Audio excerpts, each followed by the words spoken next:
Olá, amigos, que bom estarmos juntos mais uma vez. Sejam muito bem-vindos. Em o Evangelho segundo o Espiritismo, capítulo 28, Allan Kardec tratou da oração dominical, ou Pai Nosso. Nós vamos conversar com Alex Gonçalves, palestrante espírita de Maringá, sobre alguns aspectos da oração dominical. Olá, Alex, seja muito bem-vindo. Olá, Ivone, tudo bem? Muito obrigado pelo convite, que Deus nos abençoe a todos nesse grande bate-papo a respeito de Jesus. Muito importante, né? Alex, qual é a importância da oração dominical, o Pai Nosso, para a doutrina espírita? Bom, Ivone, a doutrina espírita é uma doutrina eminentemente cristã. Jesus é nosso irmão maior, nosso modelo e guia, como expressamente respondido pelos Espíritos na questão 625 de O Livro dos Espíritos. Essa oração, a oração do Pai Nosso, ela foi ensinada por Jesus, Você já comentou, nós temos o capítulo 28, Coletânea de Preces Espíritas, onde Kardec aborda diversas formas de oração. E o primeiro trabalho que ele faz, a primeira análise, é da oração dominical. E ele divide em partes, estudando cada frase, cada parte da oração dominical. Nós observamos que a oração Pai Nosso manifesta uma exaltação, 3 desejos e 3 pedidos, Como que nós podemos entender o pedido, dá-nos o pão de cada dia? Olha, essa é uma pergunta que exige uma resposta muito grande, sem pretensão de esgotar o tema. Kardec, ele vai nos trazer algumas análises, alguns apontamentos nesse estudo, é o item 4, do estudo da oração dominical. E ele vai iniciar dizendo que esse ensinamento de Jesus, esse pedido, primeiro ele ensina a pedir o alimento material e o alimento espiritual. Isso é muito importante, nós alimentamos o nosso corpo todos os dias. Mas às vezes, o nosso alimento espiritual, ele é esparso. E a conta não fecha, porque cotidianamente nós somos chamados a darmos respostas espirituais para as nossas questões. Então, o primeiro ponto que ele chama a atenção é isso: alimento espiritual, alimento material. O segundo ponto, ele vai nos destacar a lei do trabalho. Ele vai dizer que quando nós pedimos dar-nos o pão de cada dia, nós não estamos dizendo para Deus, materialize as coisas na nossa mesa, resolva os nossos problemas. Nós conhecemos a lei de causa e efeito. Cada um de nós precisa fazer a sua parte para que as coisas aconteçam. Um terceiro ponto que Kardec vai tratar, ele vai nos lembrar a respeito da busca pelo necessário e dos perigos do supérfluo.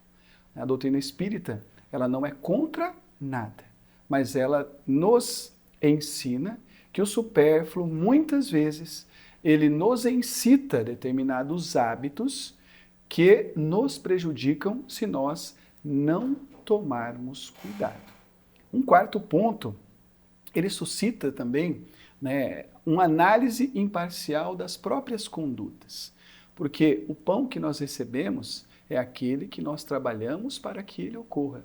E se ele não está chegando à nossa mesa, e aqui nós estamos, já falamos, é o pão espiritual ou o pão material, nós temos que analisar o porquê. O que é que nós estamos fazendo ou deixando de fazer para que leve a falta de pão à minha mesa.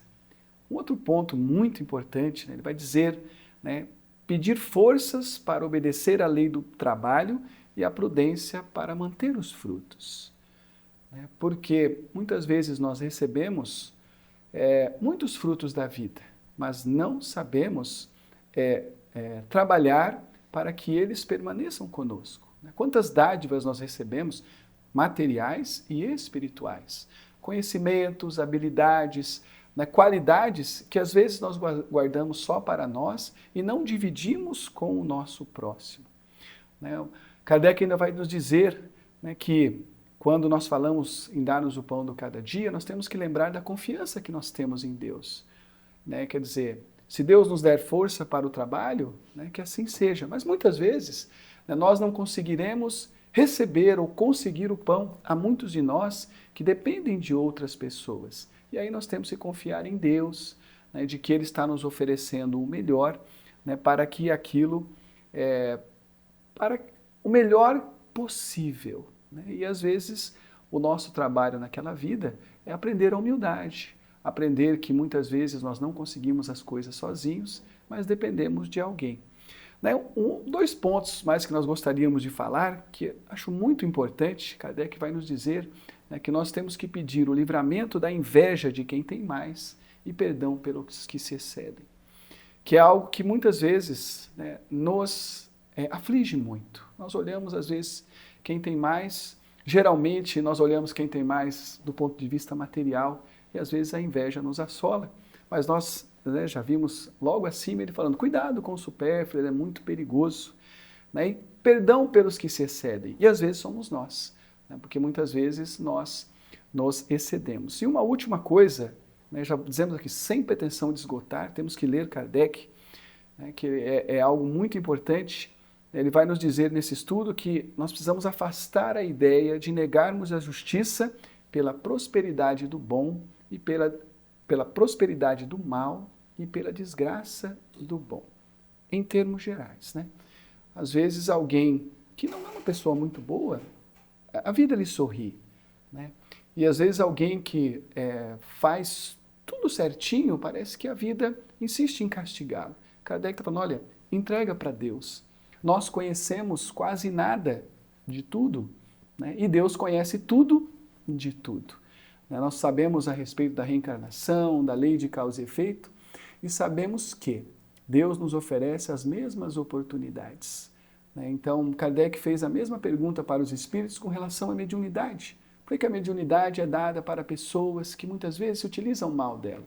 E a resposta dos espíritos é porque Deus não corta os maus pela raiz. Ele permite que eles tenham acesso a recursos para que eles possam, né, mudar a chave. Eles vão muitas vezes dizer pela própria boca deles o erro que eles estão cometendo. Como são profundas, né, as palavras de Jesus, né? Uma frase, quanto ensinamento ela nos traz. E por isso merece um estudo muito grande, né? Você gostaria de citar outros estudos sobre esse tema, algum autor que fala sobre ele, Alex? Gostaríamos, sim. Como nós ouvimos falar de diversos estudiosos, a doutrina espírita é rica, né, em uma literatura complementar, são vários médiuns, vários espíritos, nos ensinando sobre os temas mais diversos. Né? Como o nome deste programa, né, o Espiritismo Responde. O Espiritismo tem respostas para quase todas as grandes questões, né, da humanidade. Então aqui nós vamos citar dois. Né? O primeiro deles, nós vamos citar Emmanuel. Emmanuel, no livro Caminho, Verdade e Vida, na questão 174, chamado O Pão de Cada Dia, ele vai nos trazer uma outra análise a respeito, né, desse ensinamento de Jesus, dá-nos o pão de cada dia. Muito profunda, que inclusive faz com que nós nos situemos diante de Deus. Ele vai dizer assim em linhas gerais, como nós possuímos o pão em abundância, nós vivemos em um planeta, né, onde nós temos abundância de pão de todas as ordens, tanto o pão material quanto o pão espiritual. Quantos espíritos grandiosos, encarnados e desencarnados nós tivemos na história da humanidade. Nós nunca poderemos alegar que Deus nos deixou órfãos, porque nós sempre tivemos informações, sempre tivemos recursos. Mas Emmanuel vai nos dizer que, como nós temos uma abundância de pão, muitas vezes nós o desvalorizamos. Né? E isso é comum entre nós. Às vezes algo que abunda na nossa vida, a coisa perde valor. né, de forma, inclusive, despropositada. Mas ele vai dizer o seguinte, que o Altíssimo, ele deixa aos homens a crença, né, de que o pão terrestre é conquista deles. Ele vai dizer que muitas vezes, por que Deus faz isso? Deus faz isso para que nós tenhamos o estímulo de continuar. Mas vai nos dizer Emmanuel que, na verdade, o pão, ele procede da providência divina. Há a parte que nos compete, mas quem faz o trabalho mesmo é Deus. Nas palavras dele, vai dizer assim, ó, o homem cavará o solo, espalhará sementes, defenderá o serviço e cooperará com a natureza. Mas a germinação, o crescimento, a florescência e a frutificação pertencem ao Todo Misericordioso. Ou seja, nós até auxiliamos no processo, mas, né, o germe, né, todo o processo de desenvolvimento e crescimento de qualquer planta, ele jaz, né, nas leis de Deus, ele jaz naquilo que Deus fez. E aí, do ponto de vista espiritual, gostaria de lembrar dois apontamentos, né? O primeiro deles é que nós precisamos perder a ilusão do controle. É o que o texto nos mostra. O nosso controle é muito pequeno.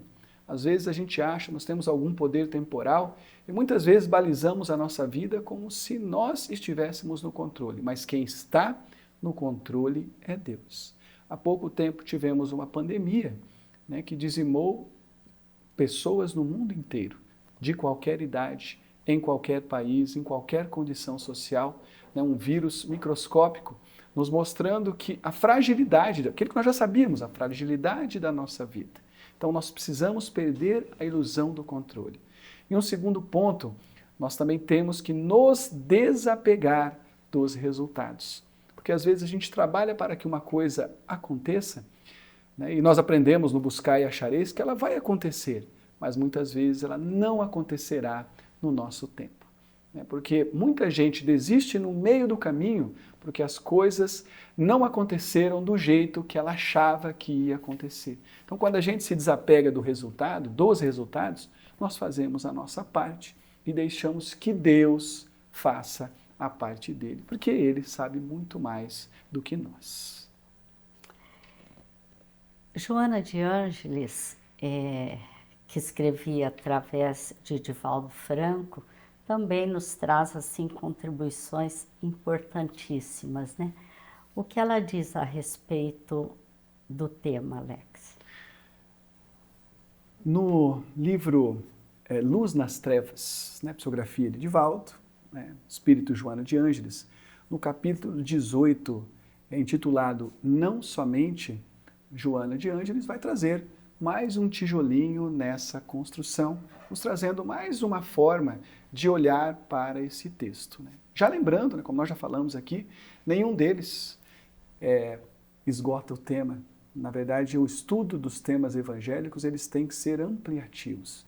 Quanto mais nós estudarmos, quanto mais nós tivermos visões diferentes, quanto mais nós abstrairmos do texto, nós vamos descobrindo quão profundos são os ensinamentos de Jesus. Joana de Ângeles, ela vai tocar aqui num ponto que, nesse caso, suscita a nossa responsabilidade. Ela vai dizer, em linhas gerais, que, às vezes, Deus conta conosco para que o pão de cada dia, seja ele espiritual ou material, chegue, né, à mesa ou à vida do próximo. Ela inicia o texto dizendo assim, ó, necessita viver as sensações carnais. Nós estamos na Terra, né, nós vivemos em um planeta, nós temos famílias, responsabilidades, inclusive de divertimento. E ela vai dizer, não há nenhum problema nisso. Mas, ela vai dizer, reserva também um espaço de tempo para levar o consolo e a alegria a outrem. Há carentes, há necessitados, há invisíveis, há pessoas que precisam de muito apoio, de muito auxílio, e às vezes as mãos mais próximas, né, daquela dificuldade são as nossas. Nenhum de nós está no planeta Terra a passeio. Nós não estamos impedidos de viver a nossa vida, mas nós somos obrigados a olhar ao nosso entorno e perceber que às vezes alguma coisa precisa ser feita por nós. Nós temos compromissos materiais e espirituais. A doutrina espírita nos ensina muito a respeito disso. Nós temos responsabilidades. Nós nascemos em famílias, nós somos vinculados a pessoas com as quais nós temos grandes compromissos. São temas que nós estudamos cotidianamente na doutrina espírita. E isso, né, aumenta, né, a nossa capacidade de análise, mas aumenta a nossa responsabilidade. A quem mais foi dado, mais será cobrado. Nenhuma pessoa está vinculada a nós de graça. Ninguém está, né, no nosso caminho por acaso. Então, se nós pudermos auxiliar, né, isso que Joana trata, se nós tivermos condições de oferecer o pão, né, às vezes, né, aqui tanto vale o material ou o espiritual, um abraço, um aperto de mão, um ouvido, né, para ouvir alguém que precisa, né, saibamos. E um último ponto, que é o que a doutrina espírita também nos ensina, esse caráter democrático. Né? Aqui na doutrina espírita nós não temos representantes. Né? Cada um de nós estuda sobre um tema e vai lá falar para o outro ouvir, participamos de grupos de estudo. Já é um ensino desse já esse. Todo mundo tem algo a oferecer, todo mundo tem algo a receber. Então, compartilhemos o nosso pão material ou espiritual com o próximo. Essa frase nos remete também à caridade como a entendia Jesus, né? Benevolência para com todos, indulgência para com as imperfeições alheias e perdão às ofensas, né, Alex? Exatamente, exatamente. Como sempre, Jesus nos chamando à ação. Né? Jesus é o maior exemplo. Nós estudamos sobre Jesus aquilo que escreveram dele, porque ele mesmo não escreveu nada. Mas o que é que ele fez? Ele fez exatamente aquilo que você acabou de falar. Ele tratou todas as pessoas, independentemente de quem eram, da melhor forma possível. Ele auxiliou todos aqueles que passaram pelo caminho, mas não fez necessariamente a mesma coisa para todas as pessoas. Alguns ele curou, outros não. Alguns ele conversou, ele falou, outros ele só ouviu, já nos mostrando que, né, nós sempre precisamos fazer algo, mas nem sempre é a mesma coisa para todas as pessoas. Precisamos saber o que o outro necessita para então nós oferecermos. Porque muitas vezes, né, a gente oferece o alimento, às vezes material, mas o que a pessoa está precisando é o alimento espiritual e vice-versa. Saber olhar, saber ouvir, saber compreender é algo muito importante nesse processo. É bem assim, né, Alex? Alex, nós agradecemos imensamente a sua participação no programa. Muito obrigado pelo convite. Nós agradecemos a todos vocês que estão nos assistindo. Esperamos encontrá-los no próximo episódio. Divulguem esse trabalho para que outras pessoas também possam conhecer a mensagem espírita. Muita paz a todos.